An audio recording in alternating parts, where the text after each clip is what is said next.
Hello everybody, is my connection working? Yes, it's working amazing, thank you.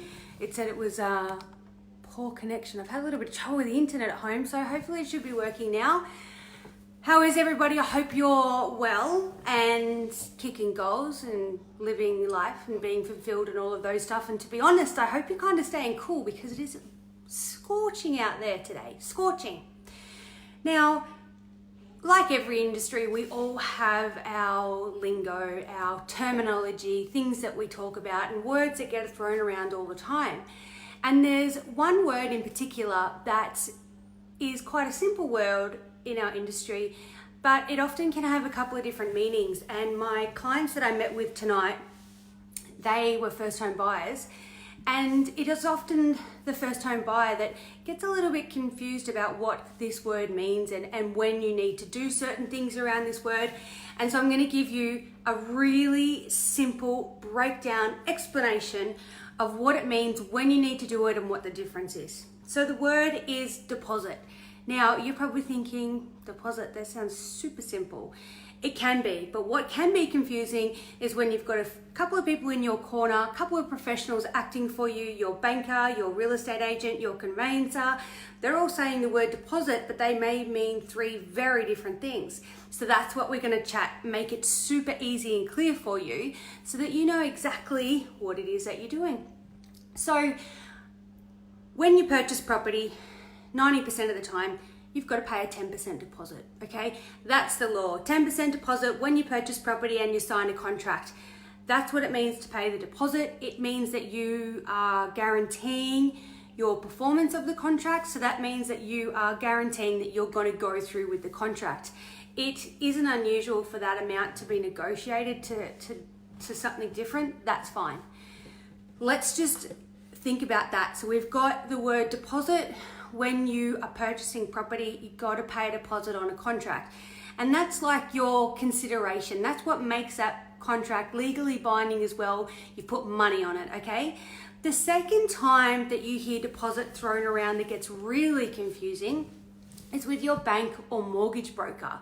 So when your bank or mortgage broker is talking about a deposit, they're actually talking about how much money you need to have out of your own funds to be able to contribute to the deal. So let's say you're buying a house and you sit down with the bank and they're crunching their numbers. They will come up with a figure and they will say, this is how much money you have to have. But they'll actually use the word deposit. So they'll say, you have to have a deposit of $50,000 to be able to buy this property. And of course, what that means is you need to come up with that much money, whether it be your savings or money that you already have in equity in a different home or a gift from mum and dad, whatever it is. When your bank or your broker talks to you about the deposit, they're talking about how much you have to be able to put into the deal so that they know how much they can lend you and you know how much you can buy for. So where it gets confusing is those two figures, the deposit that the bank is saying is the amount that you need to put into the whole deal, and the 10% deposit that you need to pay when you sign a contract, very, very rarely are they the same amount. That's too neat to sum. I mean, that would be too easy. And it's really easy to see the difference when we think about it differently. And it doesn't help when we've got us all throwing around the same word. So the important one to start off with is the deposit that the bank or broker tells you that you need to have in your savings. So they might be saying you need to have 20%, you need to have 10% plus first home buyers grants, all types of things. And you need to remember that although they're saying that's your deposit, they're talking about that's your deposit of how much money you need to put in before the bank will agree to lend you any money. Now, when it comes time to pay the deposit on your land contract, that's usually your 10%. Sometimes you can negotiate it down, but there is no relation between those two figures of the deposit. So the clients that I saw today, and this is an example, the clients that I saw today, I said, we need to pay a 10% deposit on the land that you are buying. They were buying a land and building a brand new house. So they had to pay a 10% deposit. They said to me, our banker said, we actually have to have a 20% deposit. So you can see how that gets confusing when their banker has told them they need a 20% deposit, but I'm saying you need to pay a 10% deposit. And it's because we're using the same word for very different things.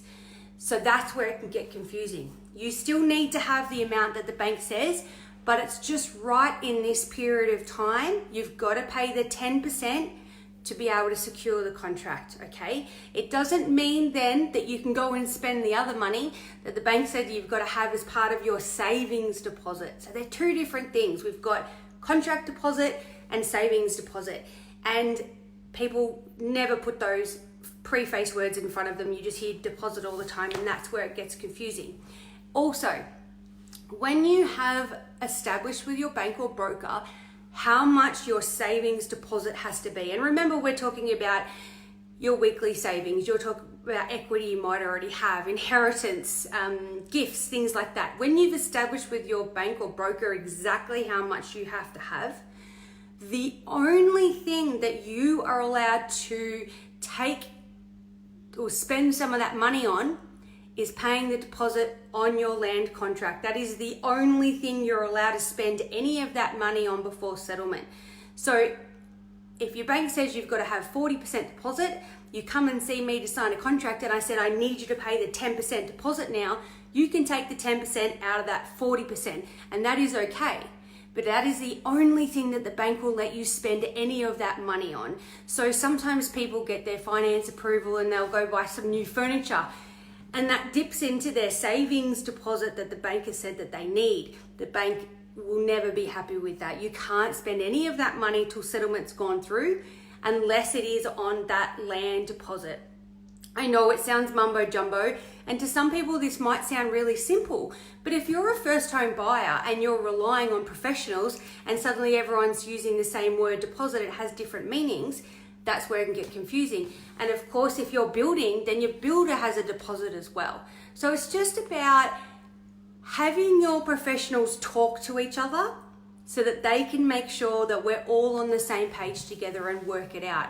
But just remembering, savings deposit, this is why I'm not buying again unless I win the lotto. Savings deposit and deposit on the contract, two different things. It is the same money. So it is your savings deposit that you will use to pay the deposit on the contract, but just understanding that they're two different things. So here's another example. If you are going along to an auction, the auctioneer will probably no doubt say to you, if you are successful at the auction, you have to pay a 10% deposit. Now, if you've just been along to your broker or bank that week and they've got you loan approval to go ahead to this auction, they might have said to you, you need to have a deposit of 40,000 or 15% or whatever it's going to be. It doesn't mean that that is reduced just because the auctioneer said you only need 10,000. You need to remember that they're really separate things. Now, this might sound complicated. It's actually far more simple than probably this video said. And it's actually an extremely common question. If you've bought and sold a few times, it makes sense. But if you're a first home buyer, you're learning different meanings of different terms every single day. And so it's really important that you do work with a team that communicates to each other and that can explain things to you in a way that you're feeling really empowered because you know what you're doing with your money, you know what you're doing with your purchase. A very wise person once said to me many years ago, and I loved it, it stuck with me, that if there is something complicated that you are struggling to explain, so if I'm struggling to explain something to someone, it actually means that I don't understand it well enough. So there's an interesting concept for you professionals out there.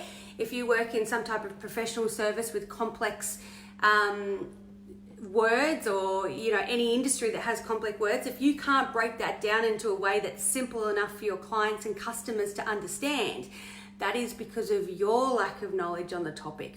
It's an interesting concept. So that's it for me tonight, gang.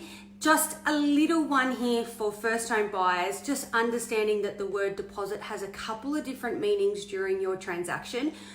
Do not be afraid to put your hand up and make sure that your team is talking to each other. You need to make sure that your real estate agent, your bank, your conveyancer are all talking to each other to really make sure that we're all on the same page to what your land deposit is and what your contract deposit say.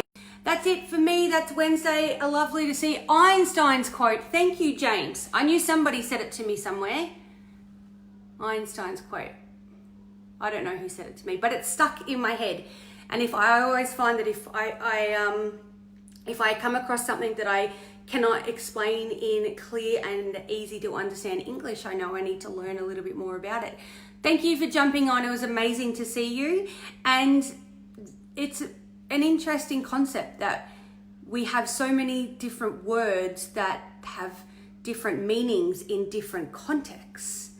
If you can think of another good one that has nothing to do with conveyancing, I'd love to hear it.